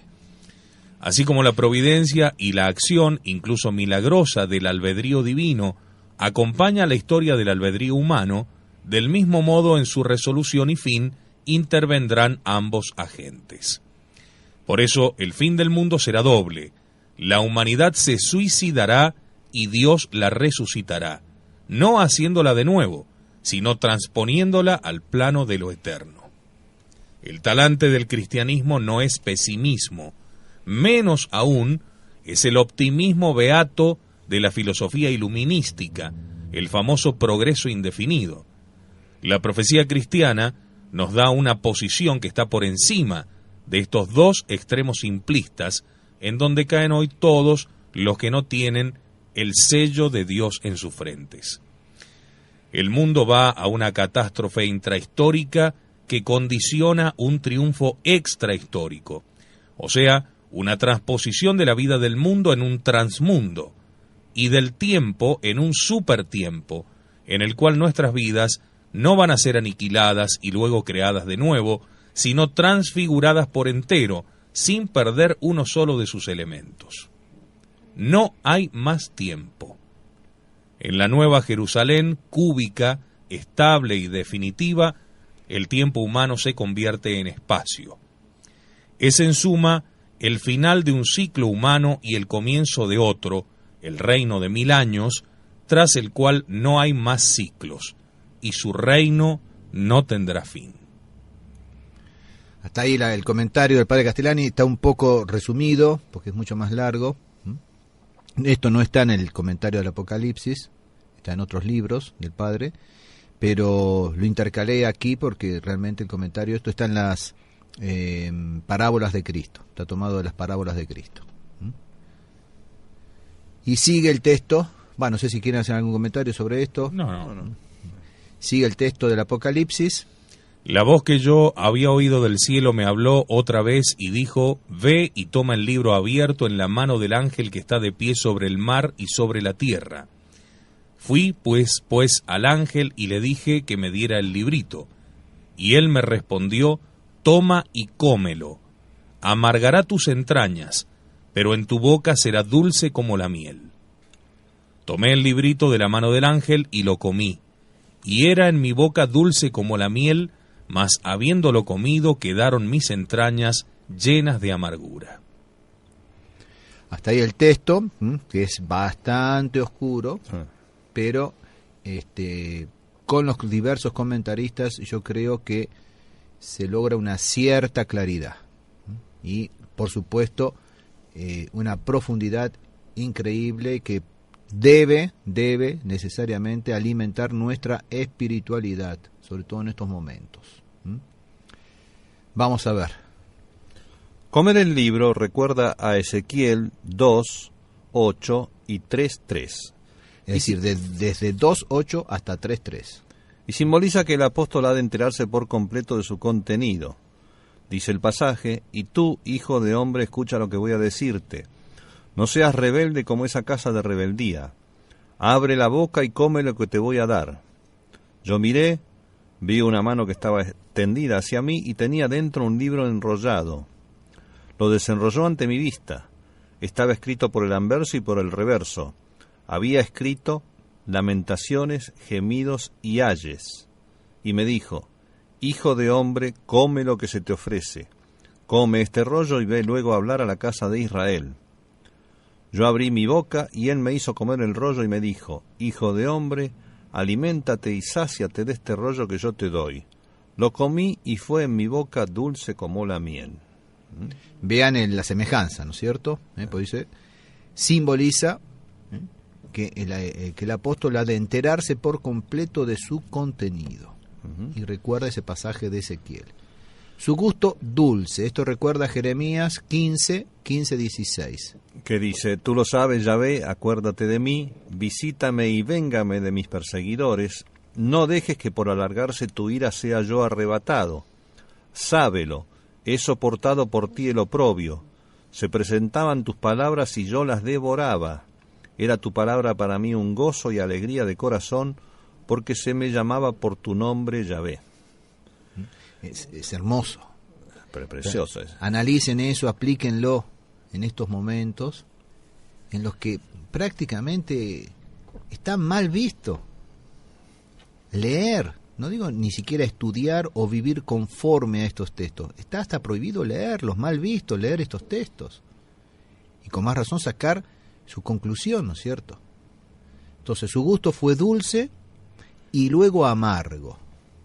Significa la dulzura de la divina palabra y el horror del santo apóstol al contemplar en espíritu los abismos de la apostasía y sus castigos, tal como está en el capítulo 17, versículo 16.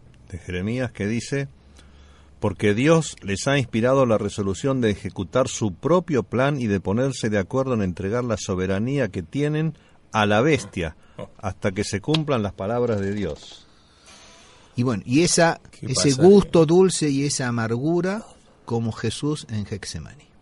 Ajá. Qué pasaje cierto, ¿eh? No, es magnífico. Es el entregar la soberanía, es decir, el endiosamiento que ya se puso el hombre sobre sí mismo a la bestia. Nos independizamos de Dios y nos entregamos al hombre de pecado. Pero peor aún, Dios les inspiró Sí. la resolución de ejecutar su propio plan y de ponerse de acuerdo en entregar la soberanía que tienen a la bestia. Sí. ¿Qué pasó? Dirían los franceses. Es un castigo espantoso, ¿no? Pero buscado. Bueno, Comenten un poco más. Yo creo que vale Claro, la pena. es lo que él dice, ¿no? Porque lo leen por primera vez, a lo mejor este texto. Sí, yo la primera vez que lo veo. Sí. Les ha inspirado, es como si Dios, es en realidad Dios los deja caer Dios los abandona. Los abandona, claro, los deja caer en su propio iniciativa. ¿A qué otro pasaje les recuerda del Nuevo Testamento? Cuando Dios dice que a los homosexuales. Sí, que les endulcerá el corazón, no les cerrará los ojos, algo por el estilo. En Romanos 1:20 aparece algo parecido. Peor. Segundo capítulo de la segunda carta a los tesalonicenses. Por no haber querido creer en la verdad, Dios les infundirá el espíritu del error. Cierto. Segunda a los tesalonicenses, donde está la cuestión de la apostasía, el catejon y después el anticristo. Bueno, una vez que termina con todo eso, que vendrá nuestro Señor por segunda vez para derrotar, para matar al anticristo con el aliento de su boca, dice, Dios les infundirá el espíritu del error por no haber querido creer en la verdad. Texto paralelo que escribe San Pablo a Timoteo y que se lee en todas las epístolas de la fiesta de los doctores, que se buscarán maestros de su prurito y fábulas y no adherirán más a la verdad. Bueno, es lo mismo. Por no haber querido creer en la verdad, Dios les infundirá el espíritu del error. Y ese texto, repítanlo porque vale la pena, ¿no es cierto? Porque Dios les ha inspirado la resolución de ejecutar su propio plan y de ponerse de acuerdo en entregar la soberanía que tienen a la bestia hasta que se cumplan las palabras de Dios. Yo no sé si queda claro ahí, me parece que hay que aclararlo, lo voy a aclarar en el texto escrito, porque no es de Jeremías, es del propio Apocalipsis 17:16. No sé si queda claro. No. Entonces, su gusto dulce, eso sí, Jeremías 15:16, viene toda la cita, y luego amargo, significa la dulzura de la divina palabra y el horror del santo apóstol al contemplar, por eso santo apóstol, al contemplar en espíritu los abismos de la apostasía y su castigo.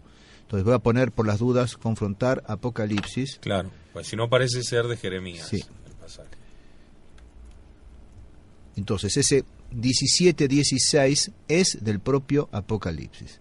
Y nos recuerda también a Jesús en su terrible agonía en Getsemaní, al contemplar él, no solamente su pasión, no, los pecados de toda la humanidad, de toda la historia. Toda la historia, ¿no es cierto? Toda la historia. Y estos en particular, que van a ser los más terribles, los más inspirados contra el mismo Dios. Ya no por pasiones humanas, ya no por tentaciones sensuales, sino por rebeldía absoluta.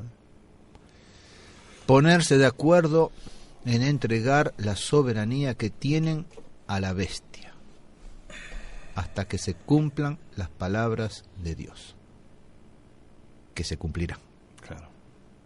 Que se cumplirán. Y en ese capítulo 17, yo hacía referencia antes en el otro blog, justamente en el mismo pecado está el castigo. Claro. Y Dios se va a servir de unos y otros, de los pecadores, de los que buscan la pérdida de la iglesia y de los cristianos, se van a castigar entre ellos. Pero vengamos a ese don de profecía.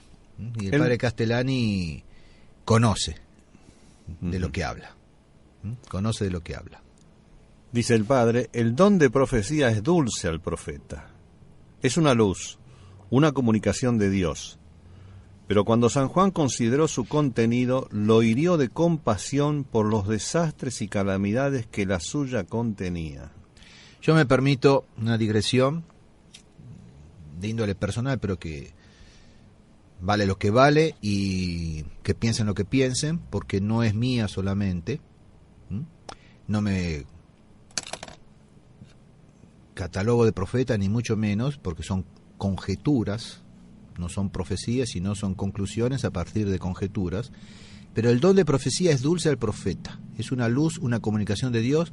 Pero cuando San Juan consideró su contenido, lo hirió de compasión por los desastres y calamidades que la suya contenía. Entonces, la conjetura es dulce al profeta, o al que ve por anticipado, es una luz. Pero cuando se considera el contenido y cuando sobre todo uno vuelca el contenido, para el que no lo ve provoca una reacción terrible, hasta que las cosas comienzan a cumplirse. Claro. En este caso las profecías, pero también comienzan a cumplirse las conjeturas. Entonces, algunos dicen hoy, bueno, Radio Cristiandad, o Seriani, o Méramo, o Turco, vieron por anticipado lo que está pasando en el mes de mayo.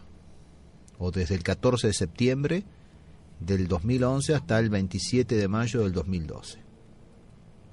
Y algunos incluso dijeron, ¿y qué piensa usted de lo que decía el padre? Y tristemente tenía razón. Como diciendo, pucha, tenía razón. Claro. Tristemente tenía razón. Bueno, pero más tristemente yo lo tuve que anunciar. Y el padre Méramo sabe también de esto. Y el padre Turco, vaya, tomar la pildorita, pues estás loco.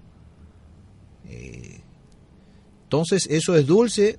Al mismo tiempo, sobre todo esta profecía de San Juan, ¿no es cierto? Es una luz, una comunicación de Dios, pero cuando el profeta considera el contenido, lo hiere de compasión por los desastres y calamidades que la suya contenía.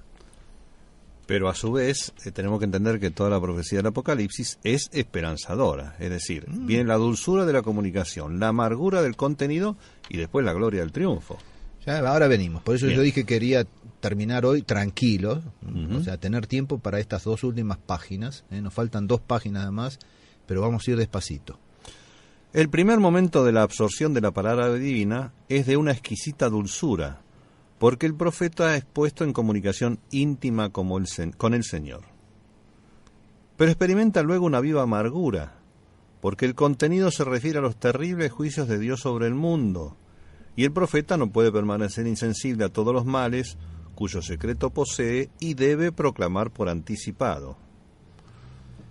Continúa el texto sagrado. Me dijeron entonces, es menester que profetices de nuevo contra muchos pueblos y naciones y reyes. Es decir, aquí hace referencia a lo que el padre Castellani decía hace un momento. ¿Cómo? Por un lado le dice que selle la profecía, Y ahora es menester que profetices de nuevo contra muchos pueblos y naciones y reyes. Y llama la atención esa forma de profetizar contra pueblos, naciones y reyes. Es una profecía admonitoria y una advertencia terrible sobre aquellos contra los cuales va a profetizar. El que haya leído el libro del profeta Isaías sobre todo, pero así también el de Jeremías y de Ezequiel, constantemente ve, sobre todo, por ejemplo, en autores como Monseñor Straubinger, que va guiando un poco la lectura con títulos de los capítulos, constantemente, profecía contra, profecía contra, profecía contra. No dice a propósito de o en relación a, sino contra. Sí. Y acá lo mismo. Es menester que profetices de nuevo, porque ya está antes, pero de nuevo, contra muchos pueblos y naciones y reyes. Bueno, vamos a tratar de descifrar un poco esto. Algunos autores piensan que esta nueva profecía mira a las naciones y a Israel mismo, que deben sufrir un juicio divino antes de cumplirse el misterio de Dios, o sea, el misterio del Mesías. Si San Juan no viene personalmente a cumplir esa predicación, su profecía será entonces leída en todos los pueblos y naciones para dar cumplimiento a la promesa divina. A partir del capítulo 11, el libro del Apocalipsis tiene un carácter más universal. Podemos leer en el capítulo 14, versículo 6. Luego vi a otro ángel que volaba por lo alto del cielo y que tenía que anunciar un evangelio eterno para evangelizar a los que están en la tierra, a toda nación, tribu, lengua y pueblo. Decía con fuerte voz: temed a Dios y dadle gloria, porque ha llegado la hora de su juicio. Adorad al que hizo el cielo y la tierra, el mar y los manantiales de agua. Entonces viene la cuestión de es necesario predicar el Apocalipsis a la multitud. Hay que anunciar el Apocalipsis después de haberlo comido y digerido, bien asimilado, porque los últimos tiempos están cerca. El regreso al librito es más necesario que nunca. La gente necesita el Apocalipsis y hay que predicárselo. Y no hacerlo es robarle, falta de caridad, es robarle a la gente este alimento. Entonces, el regreso al librito es más necesario que nunca, de donde se siguen dos conclusiones. Vivir el Apocalipsis y predicar el Apocalipsis. Vivir el Apocalipsis implica a su vez dos fases. Primero, comerlo por el estudio y la reflexión, una operación dulce, puesto que es un festín, un postre de azúcar y miel. Luego, digerirlo por la asimilación, una operación penosa, puesto que es necesario hacerlo pasar a la vida cotidiana. Predicar el Apocalipsis entraña audacia y exige trabajo y vulgarización. ¿Qué es lo que estamos tratando de hacer? Y para terminar, y con esto sí terminamos, una última cita en la introducción al comentario del Apocalipsis de Monseñor Straubinger, que dice así: Apocalipsis, esto es, revelación de Jesucristo, se llama este misterioso libro porque en él domina la idea de la segunda venida de Cristo, como se ve en el capítulo 1, versículo 1, en el 7, capítulo 1, y en la primera carta de San Pedro, versículos 1 y 13. Es el último de toda la Biblia y su lectura es objeto de una bienaventuranza especial, y de ahí la gran veneración en que lo tuvo la Iglesia, como se ve en el capítulo 1, versículo 3, y la nota también del mismo Straubinger, ¿no? No menos que las tremendas combinaciones que él mismo fulmina contra quien se atreva a deformar la sagrada profecía agregando o quitando a sus propias palabras. El objeto de este libro, el único profético del Nuevo Testamento, es consolar a los cristianos de las continuas persecuciones que los amenazaban, despertar en ellos la bienaventurada esperanza, como se lee en Tito 2:13, y a la vez preservarlos de las doctrinas falsas de varios herejes que se habían introducido en el rebaño de Cristo. En segundo lugar, el Apocalipsis tiende a presentar un cuadro de las espantosas catástrofes y luchas que han de conmover al mundo antes del triunfo de Cristo en su parusía, y la derrota definitiva de sus enemigos, que el Padre le pondrá por escabel de sus pies. Hebreos 10:13.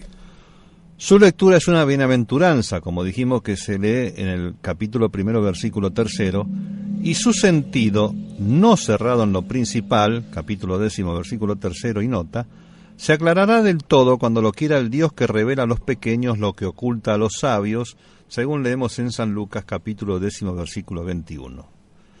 Para el alma, cuya fe es también esperanza, 1 Pedro 1:19, las dificultades, lejos de ser un motivo de desaliento en el estudio de las profecías bíblicas, muestran al contrario que, como dice Pío XII, deben redoblarse tanto más los esfuerzos cuanto más intrincadas aparezcan las cuestiones, y especialmente en tiempos como los actuales, que los sumos pontífices han comparado tantas veces con los anuncios apocalípticos, conforme el capítulo 3 del Apocalipsis, versículos 15 y siguientes, y nota.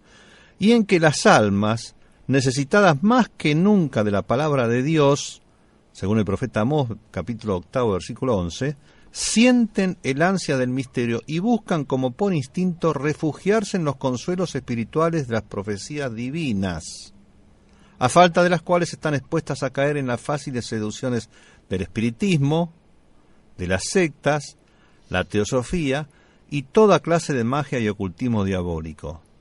Si no le creemos a Dios, dice San Ambrosio, ¿a quién le creemos?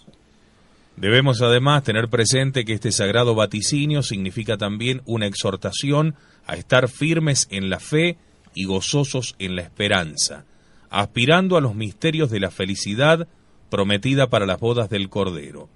Sobre ellos, dice San Jerónimo, el Apocalipsis de San Juan contiene tantos misterios como palabras.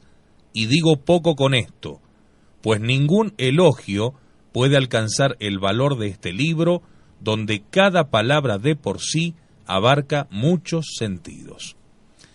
En cuanto a la importancia del estudio de tan alta y definitiva profecía, nos convence ella misma al decirnos tanto en su prólogo como en su epílogo que hemos de conservar las cosas escritas en ella, porque el momento está cerca, como vemos en el capítulo 1, versículo 3, capítulo 22, versículo 7, también en la primera Tesalonicenses, capítulo 5, versículo 20, Hebreos 10, 37, y también aquel pasaje, no sea que volviendo de improviso os halle dormidos.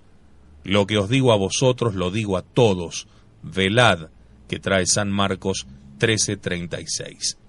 A esta vela que espera y a esta esperanza que vela se ha atribuido la riqueza de la vida sobrenatural de la primitiva cristiandad.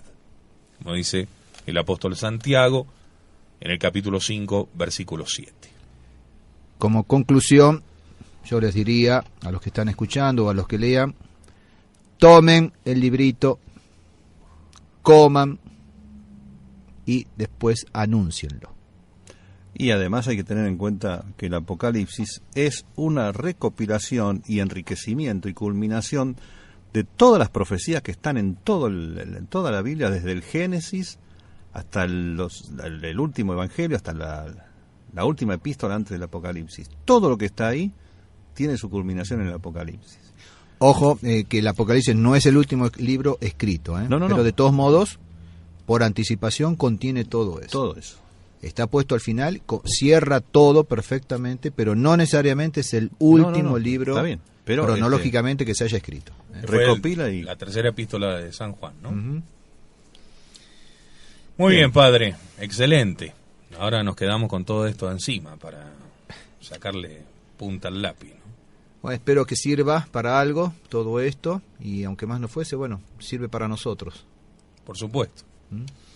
Continuaremos Dios mediante el mes de junio, y tenemos que ver justamente las otras dos visiones consoladoras, tremendas, sobre todo la primera, la medición del templo y la predicación de los dos testigos. Muy bien. Y ya después el Padre Grosso, Dios mediante, en el mes de julio retomará entonces con la visión de la gran parturienta, sobre todo la mujer revestida de sol, etcétera, continuaremos con las visiones, tal como las trae el padre Castellani, seguimos ese plan, pero también con este otro plan de Geslan que ilumina bastante, ayuda a interpretar, a situar mejor esas 20 visiones del padre Castellani.